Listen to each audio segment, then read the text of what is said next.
Zach, promise me we'll finish episode 1 today. It is the key to all of this. It will save the channel. No.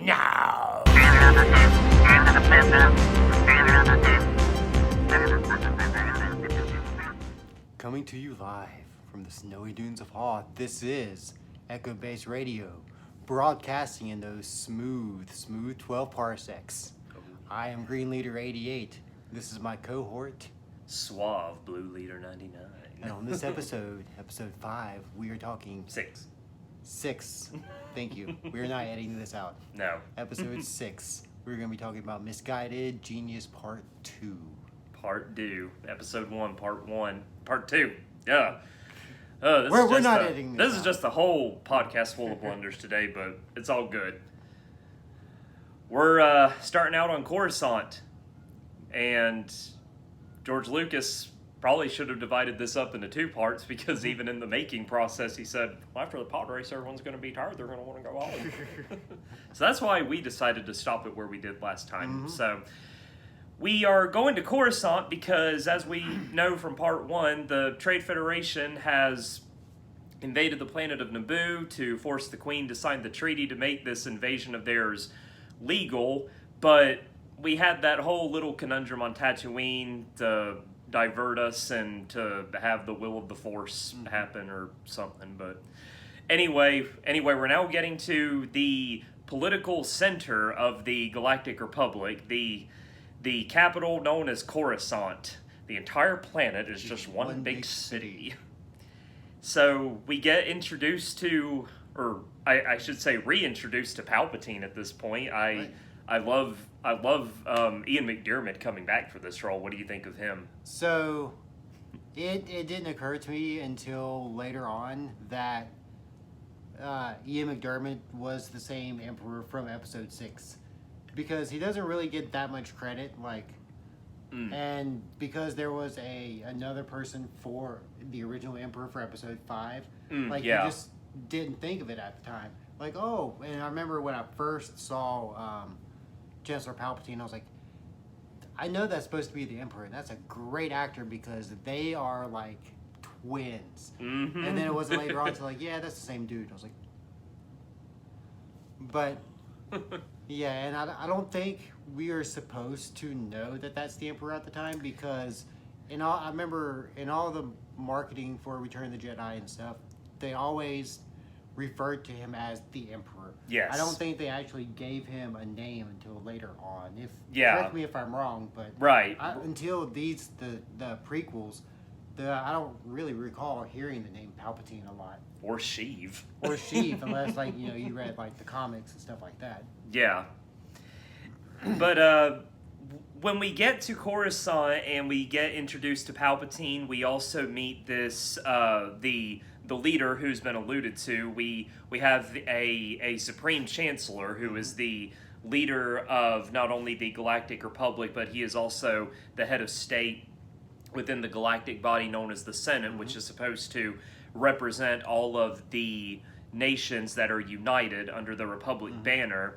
But Palpatine, using his dark side manipulations to kind of manipulate the Queen because of her being young and naive, as he put it at the beginning of the movie, says that well, basically, if you go in and try to tell them that this invasion is illegal and it's hurting your planet and making them suffer, they're basically just going to align with the political-minded bureaucrats, and you're going to have to go through a lot of paperwork and red tape just to get them to not even combat this, but it's just gonna prolong this because after you go through all of the political rigmarole, they're just gonna make a committee to look into it, which they do in this Senate hearing.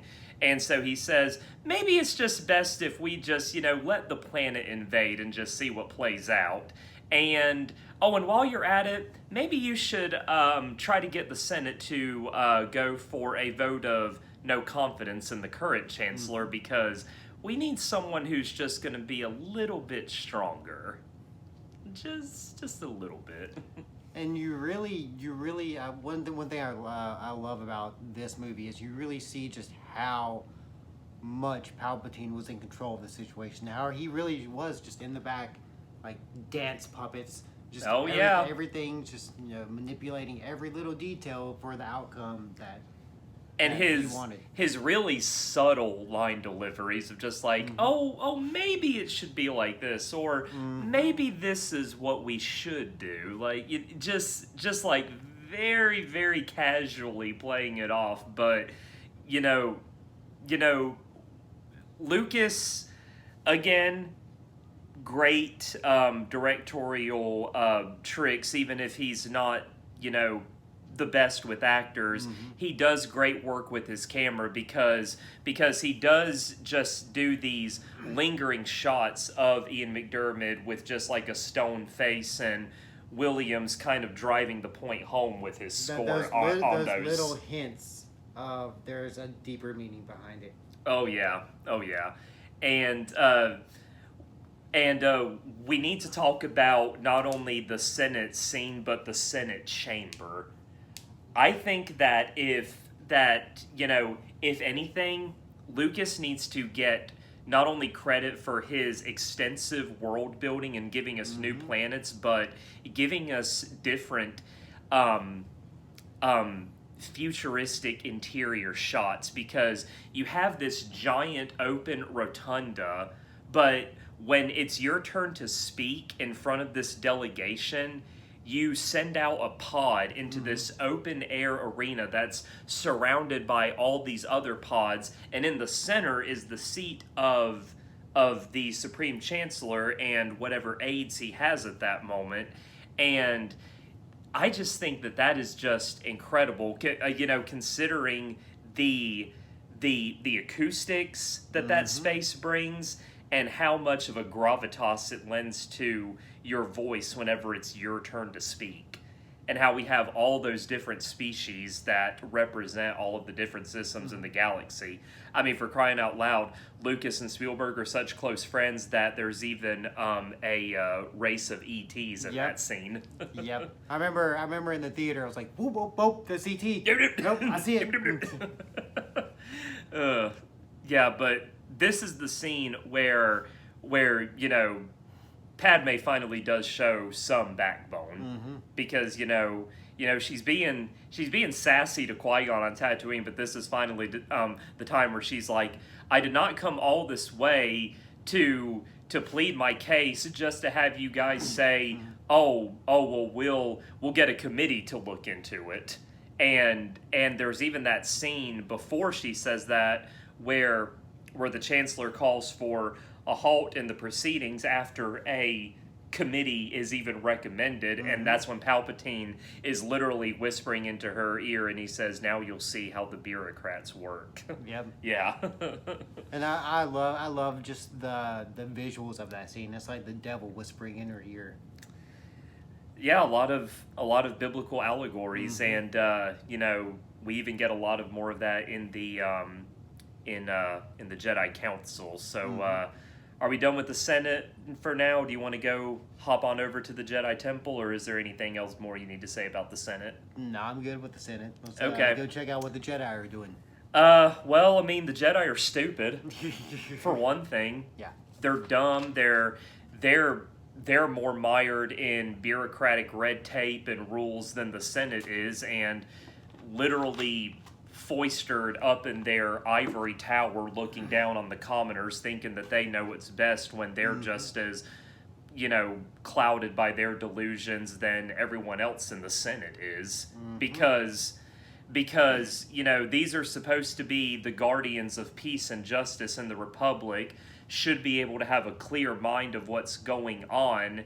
And so Qui-Gon, a guy who's not even on the council but more in tune with the Force than the higher ups are, says that this guy that attacked me on Tatooine, the only conclusion that I can come to is that it was a Sith Lord. And they're just like, oh, that's impossible. They've been extinct for a millennium.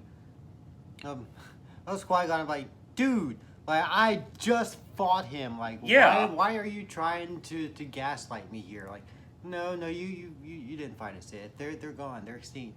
Yeah, and Samuel L. Jackson's just like, I don't think it would have been possible unless we would have seen it. And Yoda does kind of make the point that, yes, the dark side is hard to see, and he'll even expound on that at the beginning of episode 2 by saying that, the dark side clouds everything, but come on, guys. I guess Qui-Gon should have invested in that dash cam, right? Probably so. Yeah, Replay the footage. Yeah. Bring up the footage, please. Right. Exhibit A. Face painted red and black, wearing black robes, got a red lightsaber. He made the crystal bleed. What else do you need? I don't know how I can explain this to you any more delicately. Delegates. Delicately. But Delicate. I just, well, it may be maddening to see how useless the Jedi Council are and how stupid the Jedi Order is at this point, but knowing where it's going to go, Lucas had to do this. Mm-hmm. And thank goodness, because he succeeds at making us really not like the Jedi as an order. We may like specific Jedi Knights, but the Order as a whole are just dumb as rocks. Dumb. They are so delusional and blind, and I just don't know. I mean, is it because, the dark side is that strong that it can cloud the vision of the Jedi who are on the side of the light? I mean, I think that's the easy answer to explain it, but it doesn't really explain it. Like, you would think the Jedi would be more in tune, more with their heightened senses. Like, they would know something was up. Like, their spider senses should have been tingling. Unless Palpatine is just that good. So good, and he's able to mask his true motives with the dark side to make them think that, there's nothing going on here. Yeah. I'm just a kindly old man. I mean, you can't, I don't think you can mind trick the Jedi. Jedi mind trick the Jedi? I don't know, but apparently you can. Nothing to see here. Or you are just that good, because if Palpatine has been working this long, behind the scenes controlling everything, then my gosh, he is good. He is main character. Yep. man, but regardless, the dark side of the Force is a pathway to many abilities some consider to be unnatural. Because that's how we explain away everything nowadays. Oh, yeah. Unless, of course, the other way to explain it is, the only family you have here is me. It is of no concern. It is of no concern, yes. Or yes, I know. Yes, I know. But we get another A-game guy here. We get Sam Jackson here. Samuel L. Jackson. I can't stop yelling, because that's how I talk. He's subtle, I guess. I mean, he doesn't really do anything, but I do like his presence here. Yeah. I don't understand why they're so hesitant to bring on another person into their order. I mean, like, you're not at war. It's not another body that you're throwing onto the pile. It's just like, okay, like, this guy who you obviously have trusted enough to bring him the title of Jedi Master, he tells you he has found a kid who's got a higher count than you little digital Muppet over here, a higher midichlorian count, which we'll get to. He's got a higher count than you, digital Muppet, so can we at least, like, have him talk to you just to see? And Samuel L. Jackson's just like, bring him before us then, whatever. Like, I mean, do you really not want any more Jedi? Are you this dumb? What? What do you want? And they got that fish guy there who played 3 other roles in this movie. Kit Fisto? No, Ki-Adi-Mundi. Oh, yeah. Yeah, he was also Newt Gunray. I read this today. He was Newt Gunray. Oh, wow. He was also one other guy that I can't remember, and he was also uncredited as that starfighter pilot who got blown up. And that was the role that he went into audition for. Just some nameless pilot who got blown up. Yeah, we'll put you in a cone head and make you a Jedi, sure. Yeah, he gets 4 roles. Well, I guess he had a good midichlorian count in auditions or something. Extras really that hard to come by? I don't know. Well, I mean, I also found out that they found Ahmed Best when the costume designer of all people saw him at a Stomp performance in San Francisco. Sure. And he was just going to be there for like stand-ins for digital models, and then he said, "Oh, I can do the voice as well," and they were like, "Sure, go ahead." Ahmed Best. Ahmed Best, Amazing guy. we love you. Yes. We love you. You are awesome. We love you. You. Jar Jar. Jar Jar could have been It's better, questionable. but You were the man. that's not on you. That's not on you. So they bring Anakin before the Jedi Council, and I don't really know what they're doing to test him. He's like naming stuff on a monitor. Is it just to like show how in tune with the Force he can be read things? But for the Jedi, that seems like a very basic test of knowledge. Yeah. Like, oh yeah, you can psychically see what's on the back of these cards. Okay. Yeah, and like, you know, I love how, you know, Mace Windu like puts down the thing and like, you know, looks over to Yoda and he's just like yeah. Oh, this was also you may have remembered this in the original 1999 cut of this. Yoda was a puppet. Oh yeah. And then for the Blu-ray, I believe was the first time that they replaced it with the digital model that they used in episode 2. Yeah, and Lucas originally wanted to do a digital Yoda in '99, but the technology wasn't up to, I guess, what he had wanted Yoda to look like. And honestly, that's one of the changes that I really appreciate, because I'm more, if I'm all for if you can do it practically, cool. That's awesome.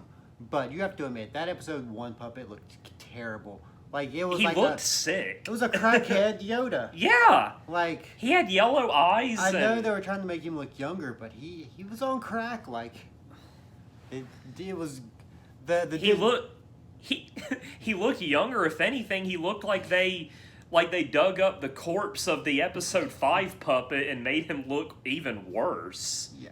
Well, we can save this. Yeah. But yeah, it was. You know, even though the CGI Yoda is good and looks good, in you know, in this prequel trilogy, you know, including the retcon digital Yoda that they put in episode 1, you still just can't match the practicality plus the emotional gravitas that Frank Oz is able to bring to a puppet in 1980. I concur. And you know, Mark Hamill's brilliant acting alongside that puppet just sells it even more. But I like the digital Yoda, but I have watched the original 99 cut of this movie so many times that whenever I hear these lines, sometimes I just can't help but see that puppet. Yeah. Well, that's what you grew up with. That was your initial image of that scene. Yeah. Yeah, because we had always associated a puppet with Yoda, and maybe that was Lucas, and maybe that's even what Lucas may have been trying to do to kind of save it. Even though he wanted to do a digital Yoda, he could have also thought, oh well, people associate this character with a puppet. I don't know how they'll take, you know, a digital version of him. Yeah, like, you know, a digital version of him, but. Luckily, he waited until episode 2 when the digital Yoda works wonders. So, the whole thing about What? fear and the Jedi's whole code of severing all emotional ties to your past and to those you hold dear, you don't think that that's just a recipe for disaster just waiting to happen? Yeah. Because I mean, come on, have some compassion for this kid who was not only raised in slavery but was separated from his mom literally just like one day ago. Well, like, how are you supposed to be protectors of peace and justice in the galaxy and not have compassion towards your fellow being? Yeah, I mean, not care about anybody. Just.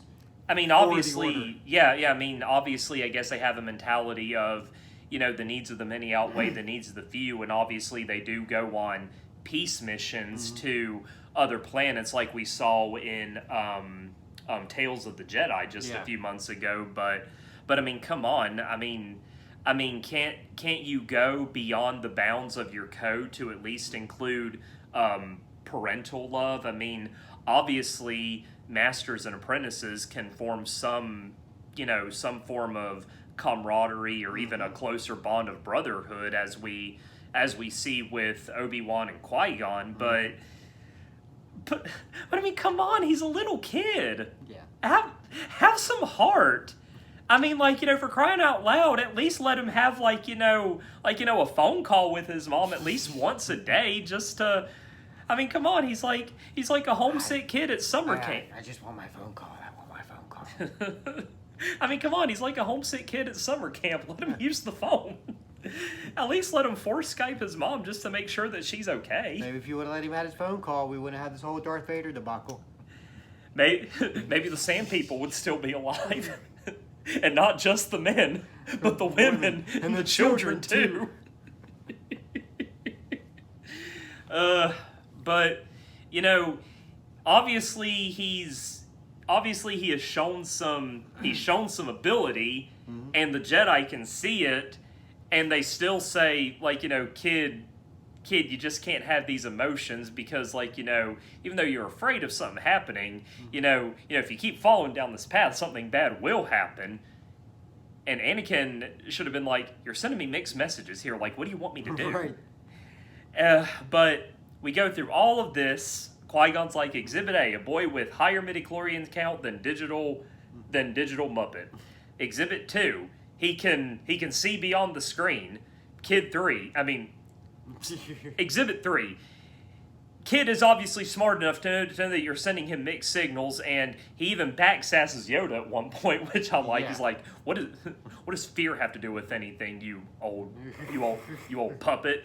And Exhibit 3, and, you know, we add that all up, it should be, I mean, not only is this kid going to be entered into Jedi Academy, we're going to put him in Jedi honor classes as well. Right. But then Qui-Gon's like, so, has the council reached a positive verdict? And Samuel L. Jackson's just got his thing back, and he's like, no, he will not be tried.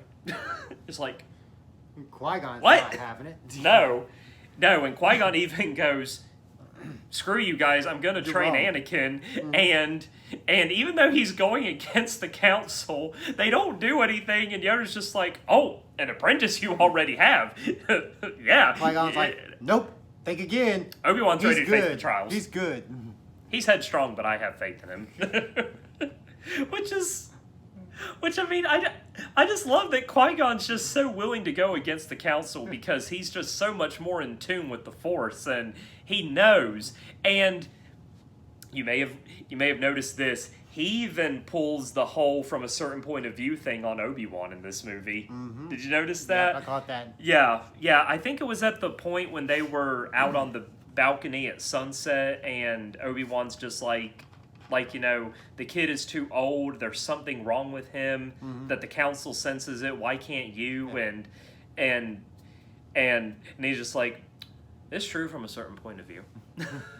So it's just, and everyone's just like, I'm going to stick that in my Jedi back pocket for later. If something happens to go wrong. If something happens to go wrong. So like, you know, at that moment when Luke asked him, everyone was just like, oh. What I did tell you. From a certain point of view, what you want me to do? You could have put a I mean, at that point, you could have put the troll face on Obi-Wan. So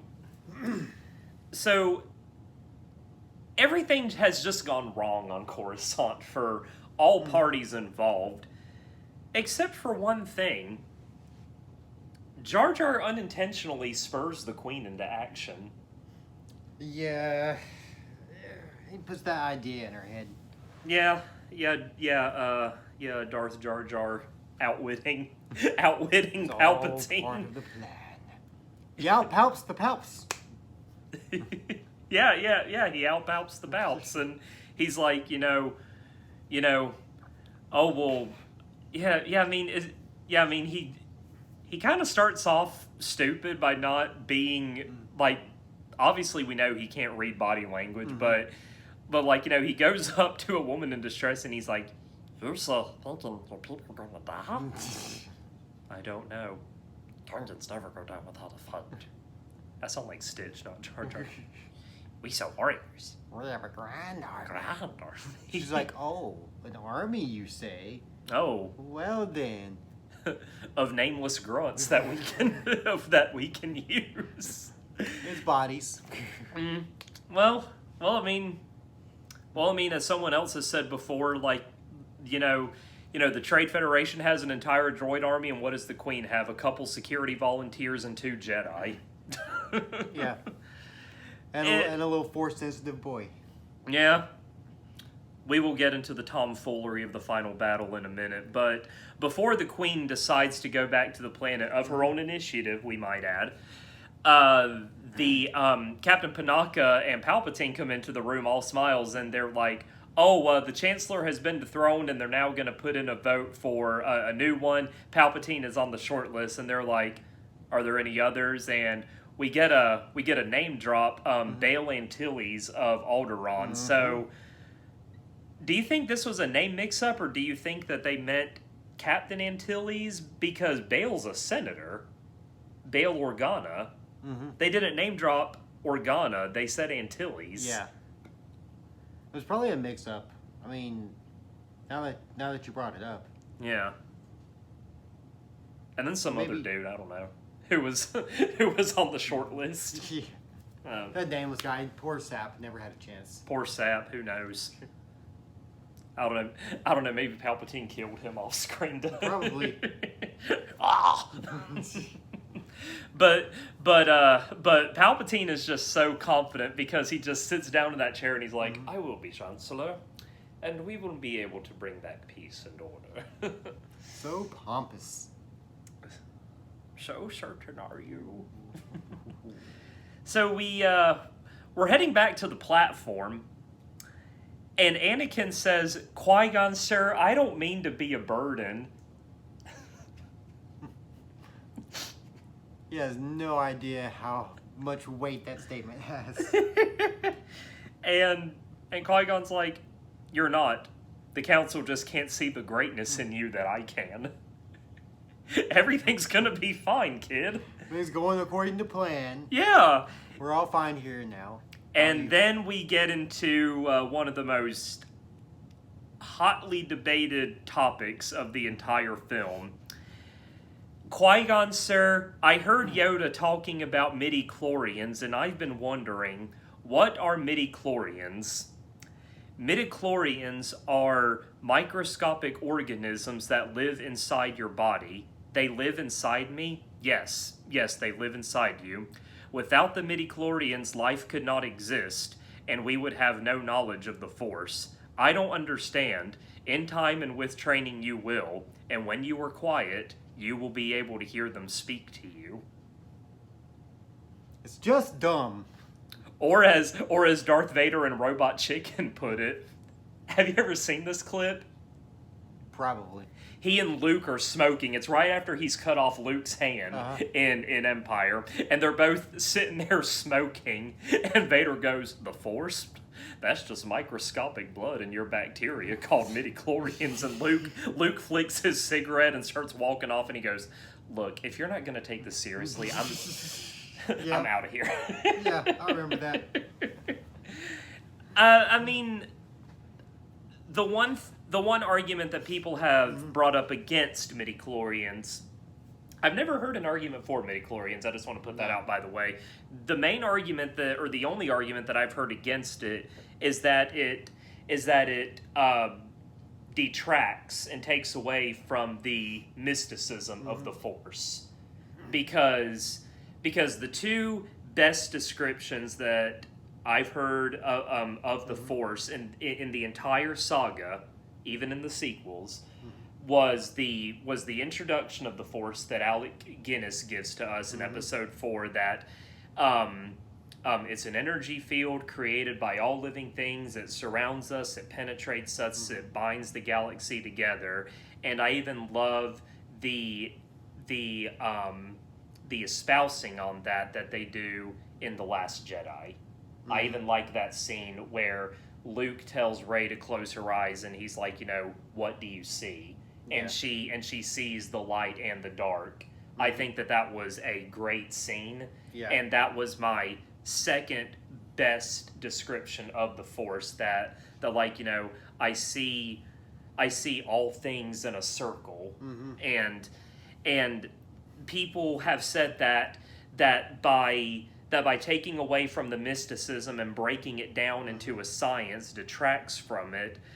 But I think in Lucas's mind, turning the Force and trying to explain it kind of gives him, a sense of like he's playing with building blocks. He wants things to be tangible, to be explained, even though he's drawing heavily from religion and mythology to create the larger, map of a transcendent power, but he wants it to be tangible, something that we can relate to. Well, wasn't there this whole backstory on midichlorians that he had come up with that was just never expanded upon? Like we heard about in Episode 1, and then I remember reading about that somewhere. Like, I don't know specifics on it, but I think he had like a whole detailed thing set up that was supposed to... I've actually never heard of this. I mean, it makes me think of the wills, because that was going to be the thing. It was going to tie into that. Okay, because I remember hearing how like in his original and how one of the ideas that he had for the sequel trilogy was that he was going to go deeper into the Force and introduce like the wills. No. I heard that the entire Skywalker saga was going to be like a storybook from the wills that was being read to a child. Oh, wow. Yeah. See, that would have been cool. Yeah. But yeah, we just get this lame description of what they are, and then it's never... Like, if they would have went forward with it and built on that in the movies... Yeah. I think... Looking back, like, it wouldn't be as goofy as it is now, but because we didn't get any context to that... Yeah, I mean, they never do anything with it in any of the other prequels. This is, this special power that lives in your body. It lives in everybody. Yeah, it's like a... Some are higher, some are lower. Yeah, I mean... If you're lower, you suck. Pretty much. I mean, there's a skit that they show in The People versus George Lucas, where these two people are talking about the ways of the Jedi, and it's this guy and this girl, and the guy goes, "What is the teaching of the Jedi? To have no fear, to be courageous, to be selfless." And the girl goes, "Well, my blood test says that I can't do that." So that's basically what they detracted it to. It's like building blocks of life, but it's also the barometer for how much spirituality you have in your blood to be able to become a Jedi. So, yeah, if Lucas had expanded on it, maybe, like you said, it wouldn't have been as goofy as we look at it today. So, midichlorians, I guess that we can agree that it's not the strongest aspect of Episode 1. Nah. I mean, pod racing's better. Hell yeah, I like the pod racing, dude. Yeah, pod racing's cool. Some people don't like it, but we do. Screw them. They never played Episode 1 Pod Racer. That's right. Which Didn't they remake it for Switch, or did they just like re-release the N64 port? It was they re-released the N64 version with new graphics, smoother controls. They had it down available for like PlayStation Store and Xbox and stuff like that too. And you even shocked me a while back by saying that they actually had like one of those big arcade booths of a pod racer game, Dude, and I was like, what? If I ever come into a boatload of money, that's one of the things I'm going to have in my house. It's like... It's going to take up your entire living room.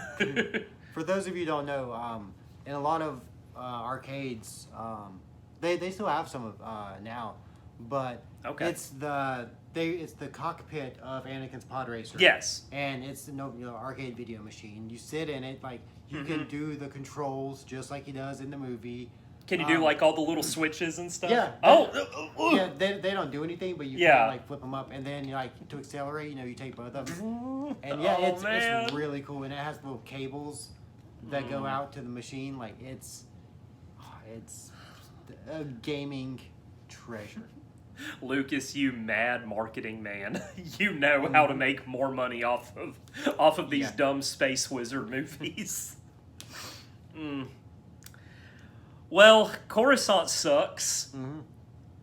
The Queen says, screw you people, I'm going to go back and I'm going to put up a fight. I'm going to get my own army. Yes.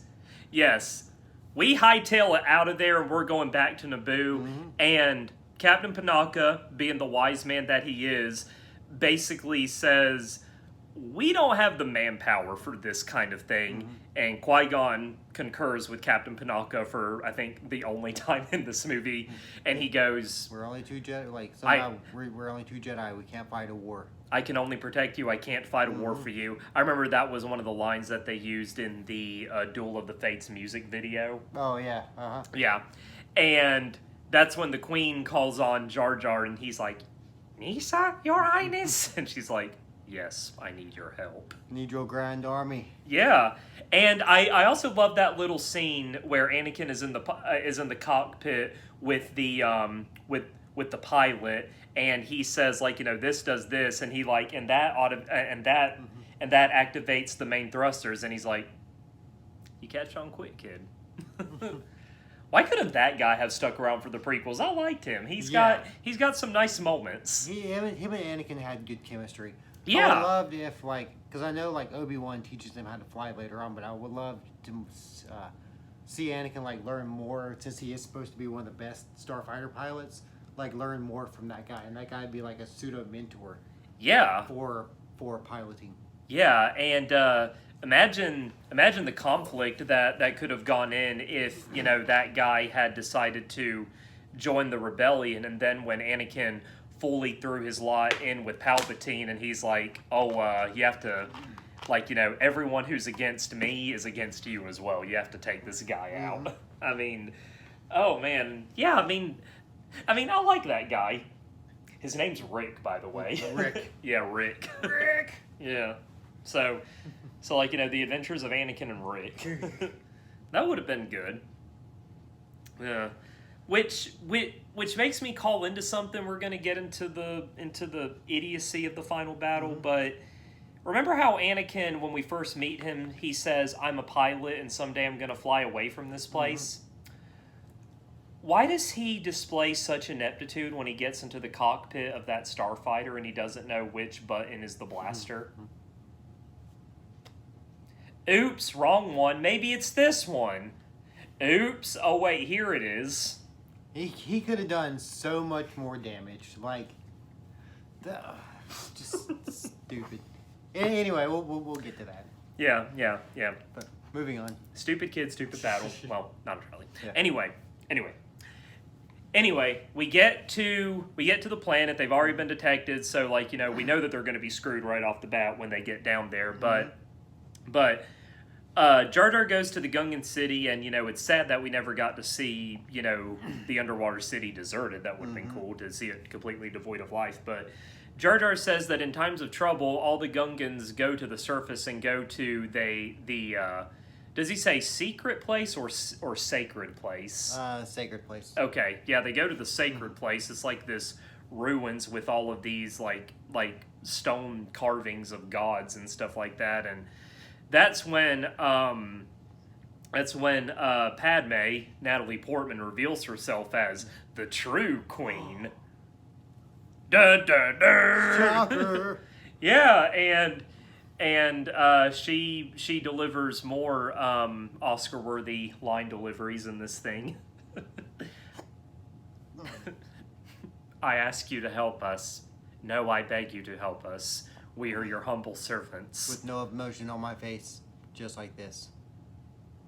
This will work great for my career. It was a precursor for rape. No. Natalie Portman is a much better actor than Daisy Ridley. And when Lucas was casting her, he was like, he said, this is not a direct quote, but he said, I needed someone who is going to display all of the mannerisms and capabilities of Leia, and I think that Natalie just exudes that. Sure, Luke. I mean, we don't get anything near like, you came in that thing? You're braver than I thought. Yeah. Great. It was a much simpler time. So the Gungans have agreed to help the Queen, and Lucas. This goes into the ring theory. It's too much to explain, but basically the ring theory is this thing where Lucas uses what has gone before to redo what's being told now.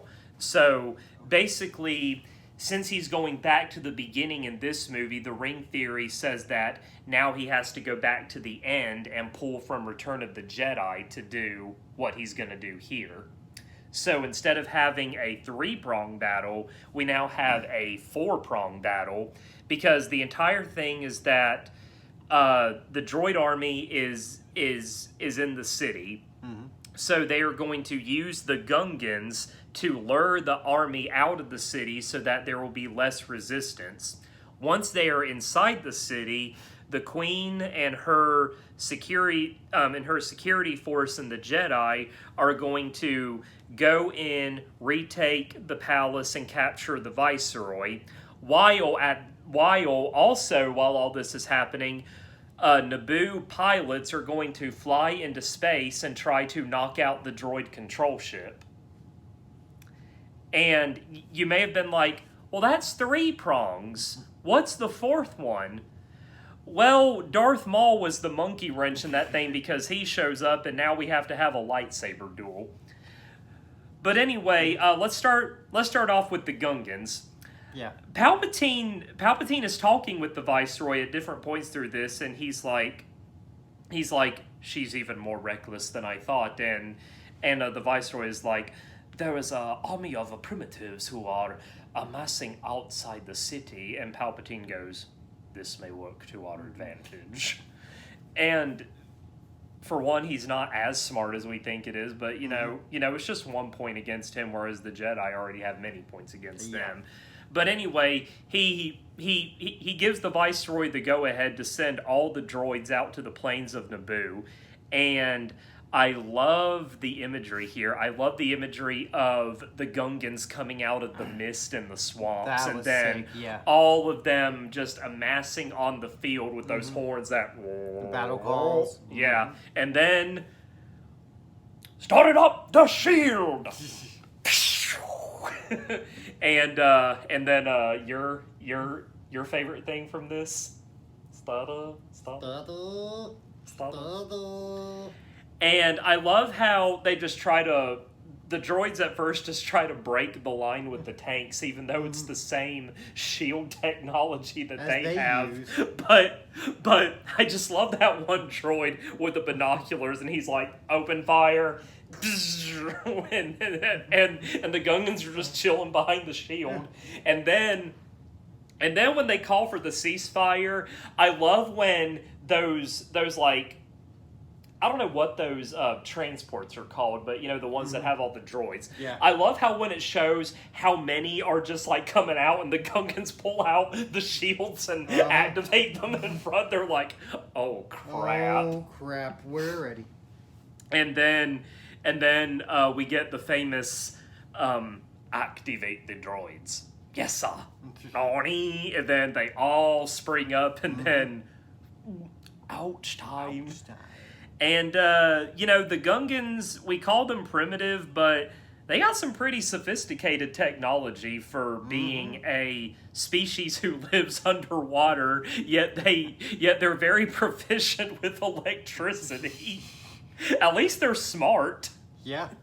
I love the catapults. They're basically fighting with grenades. They got those like plasmite shields to block blaster fire. So they have their own way of fighting. Yeah.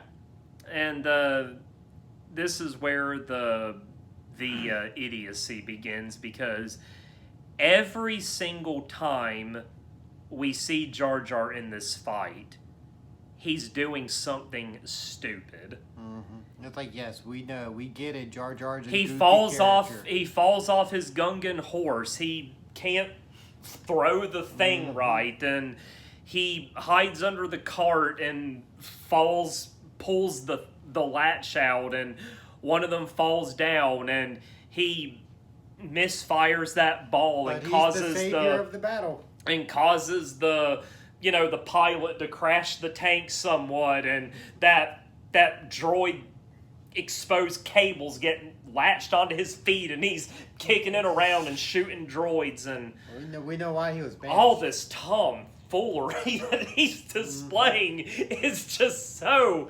obnoxious. So yes, He George, wasn't- we get it. He wasn't this bad in the beginning of the movie. I mean, the only time he really got on my nerves was when he was going bonkers in that sub. But Yeah. but my gosh, he's such a. I can't take it. It just goes on and on and on in this battle. And it's so stupid. They win the battle through idiots. Through idiots. Yeah.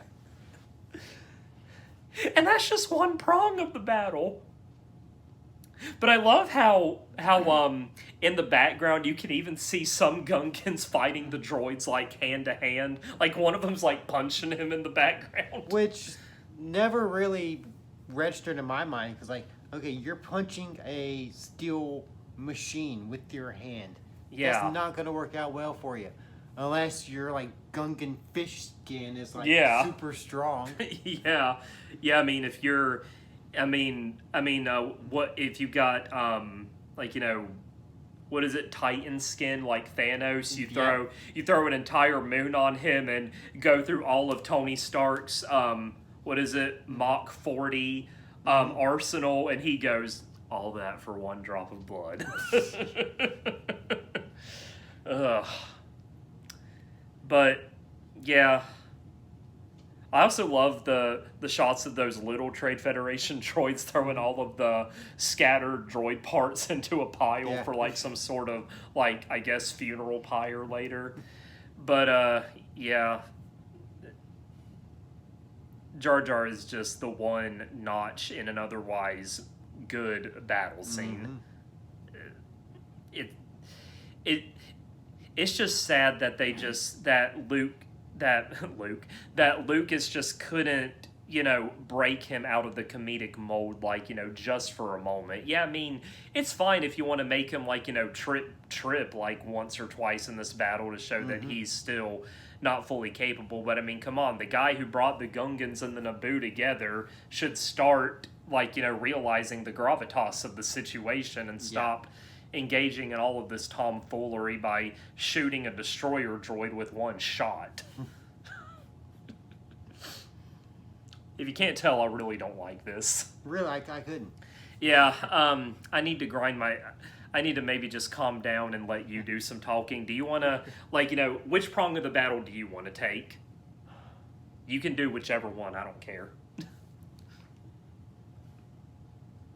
Let's start off with, well, I'm going to go get this out of the way. The space battle. Okay. Yeah. It's dumb. It's dumb. Anakin, yeah. Like, I'll try spinning. That's a good trick.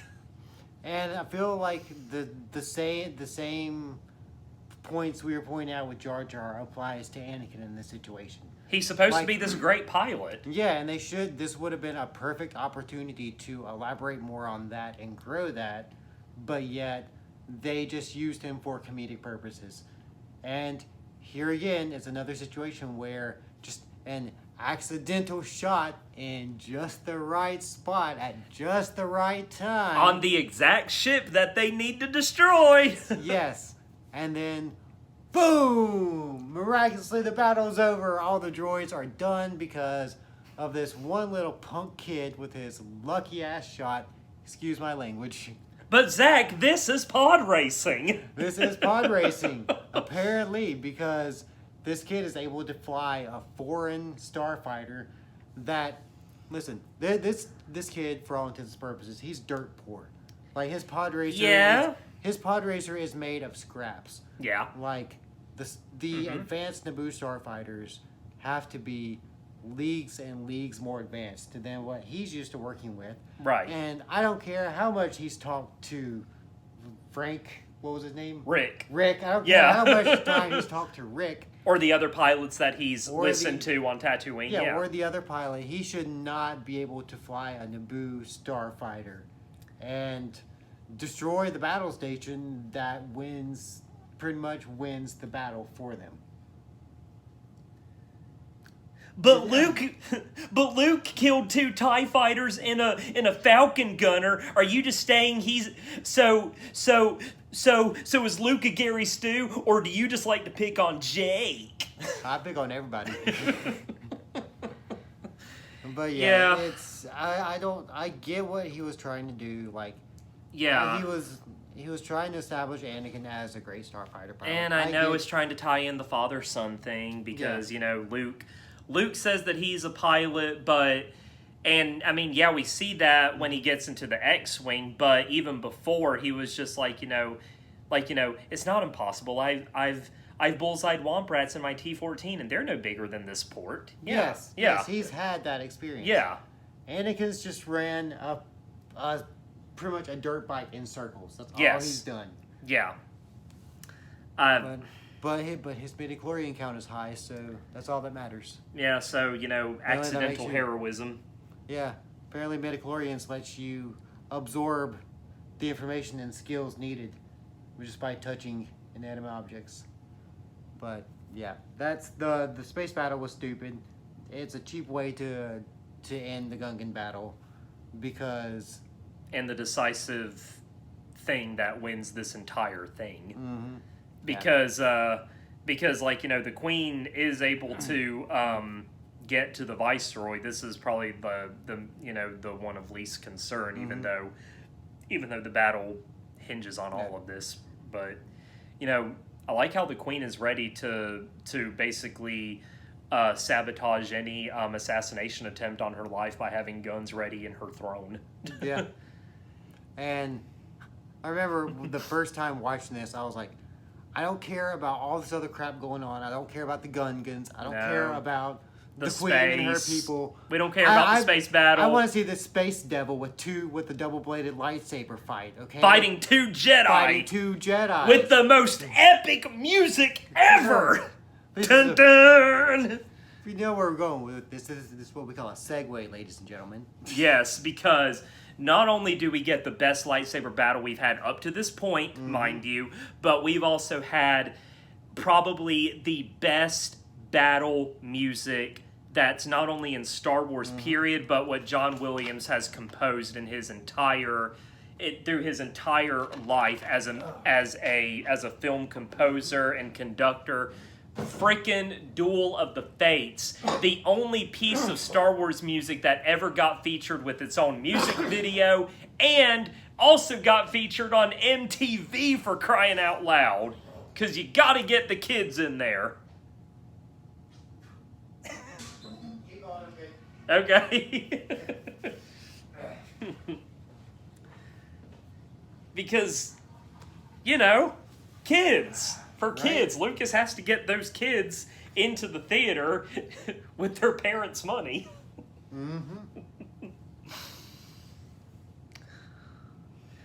But yeah, and The lightsaber battle, so good. And this is honestly the first time we've ever seen a lightsaber fight of this caliber. Yes. Because if you think about it, the lightsaber battles we've saw in episode 5 and 6, you know, like they were very primitive because if you think about it, you know, most of the Jedi Order is extinct. The old style of fighting has pretty much been lost to time at this point. So Yeah. I mean, The thing that elevated those fights was the emotion and the dialogue more than anything, and yeah, more than like- the choreography. and yeah, we saw some force powers being used in lightsaber combat, mainly like with Vader in Empire, where he was yeah, chucking stuff that debris at yeah Luke. that knocked Luke out the window. Yeah, But yeah, this is the first time we really get to see, you know, how advanced the Jedi were trained in the art of lightsaber fighting. yes, And with them doing all the flips and all the choreography, my jaw was just dropped. Darth Maul casually using the Force to like throw something into a control panel to Yeah. open the door. He has like, vroom, vroom, vroom.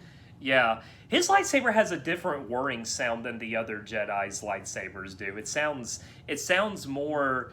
And I think that's cool Yeah. because it's reminiscent of, you know, because, you know, the Sith use a different crystal for a different power source for their lightsabers. I've heard that what they do is they take the natural kyber crystal of the Jedi and use the dark side to make it bleed, and that's why Yeah. their blades are able to turn red. And that, you know, that detail is amazing. Yeah, and this is the first time. Correct me if I'm wrong. I don't know if they ever did this in novels or comics or video games before it, but was this the first time in Star Wars that we saw a double-bladed lightsaber? Yes. Okay. Well, see, I don't know, because I think, Because I've heard some other people. I mean, there may have been some stuff in the EU in the comics that Yeah. I'm not versed on. Yeah. So I want to say, like, Mara Jade may have had a double-bladed. Okay, because there are these two other guys on YouTube who I have watched before, and when they were talking about the Force Unleashed and how Starkiller holds the reverse grip, they were saying that it was similar with Darth Maul. He wasn't the first one to use a double-bladed lightsaber, but he was the one who popularized it. But yeah, I mean, one Sith fighting two Jedi. I mean, this was incredible. I mean, one guy being able to hold his own against a master and an apprentice, both who were in the prime of their life. Yeah. And he's able to handle them with relative Not ease. only handle them, defeat one of them. Yeah. But we need to backtrack a little bit. That whole little force field panel hall, I mean, I understand why it's there for thematic purposes, It's but so what is the convenient, practical purpose of it? Because this area that they're fighting in, what exactly is that? Is this like a death trap, that's what like it is. like an energy conversion room because they're on these catwalks that don't even have guardrails. Because like Darth Maul at one point kicks Obi-Wan off of one almost to his death, and Qui-Gon basically just like back slaps him off the thing like he's in the WWE or something. You know, the Empire should really invest in a railing system for all these very long catwalks that just bridge over a void of blackness. Like, You know that they're just looking at the same and just being like, this would be cool if there was like a sword fight here. like, they must have some good workers' comp for who works on those battle stations. Because you know how many people have fallen on the job? It's just so convenient how in all of these great lightsaber battles, they always manage to go into the most dangerous places where they shouldn't be. They're never relegated to just one room except for... Yeah, they never fight a lightsaber fight in a conference room. I mean... Yeah, I mean, like, I think the only time... No, wait, there's two times. The throne room in Jedi, that was all just one room, and then the very short fight that they have with Dooku at the beginning of Episode 3, Yeah. that was... Oh, and the hangar in Episode 2. Whatever. The point is, this is great because we get to see the two contrasting styles of how they handle lulls in the battle when they're separated by these force fields, because Darth Maul is pacing back and forth trying to intimidate them, because he's like using harnessing the dark side like he's a caged animal just ready to pounce, and Qui-Gon is just like meditating, calm, looking into the future, feeding off the Force. Obi-Wan's kind of like, somewhere in between.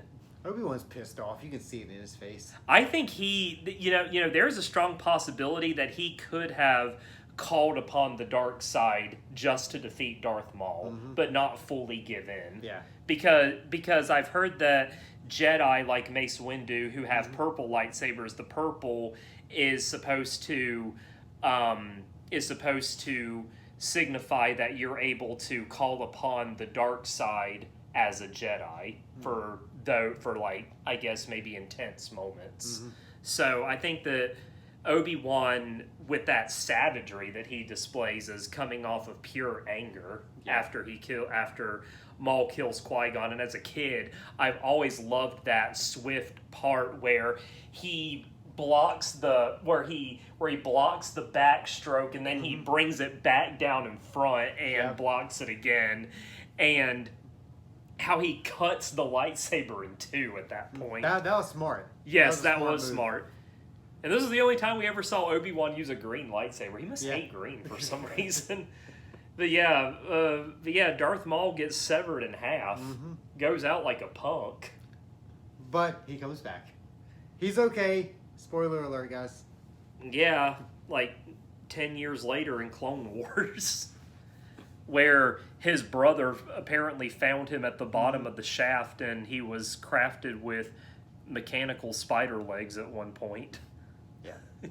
That's a story for another day. Yeah, we'll get there when we get there. But, throughout, before this, Obi-Wan was, saying that Anakin's dangerous, Qui-Gon, you don't know what you're doing, and Qui-Gon's like, shut up, I know what I'm doing.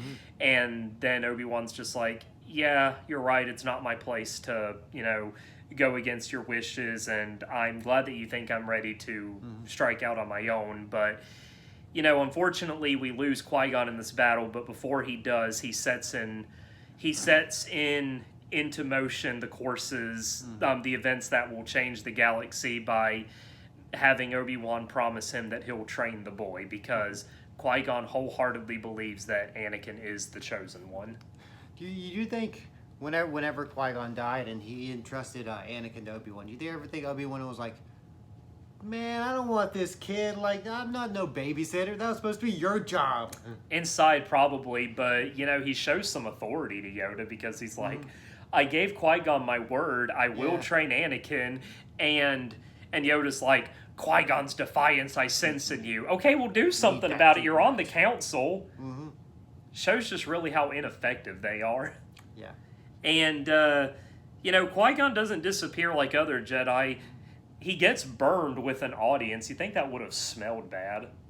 Yeah, just like burning flesh. But, I mean, that's a thing in the Star Wars universe, I guess. Well, I mean, the only other time that we saw it was when... Vader. Yeah, it was when he was burning Vader, but I guess that was probably different because, he had the scent of the pines to mask the scent. There's still rotting flesh and machinery.